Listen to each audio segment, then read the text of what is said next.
Kalau kita musafir, kita nak buat solat rawatib ataupun tak? Biasanya ramai orang yang tinggal.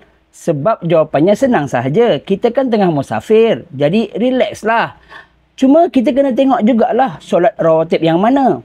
Kalau solat sunat sebelum subuh, kalau boleh jangan tinggalkan sama ada dalam keadaan musafir ataupun tak.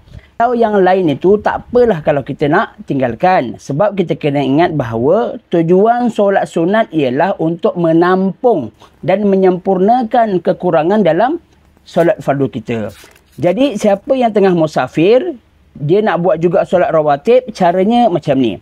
Ini cara jika solat jamak takdim dan jamak takhir bagi solat zuhur dan juga asar. Ialah yang pertama, solat sunat qabliyah zuhur. Yang kedua, solat fardu.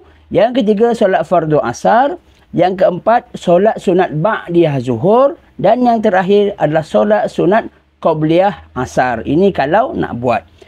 Ini pula turutan jika solat jamak takdim dan jamak takhir bagi solat maghrib dan juga isyak ialah yang pertama solat fardu maghrib, solat fardu isyak, kemudian solat sunat ba'diyah maghrib, solat sunat qabliyah isyak dan solat sunat ba'diyah isyak. Dan akhir sekali kita tutup dengan solat sunat witir. Dulu keliru, sekarang dah tahu.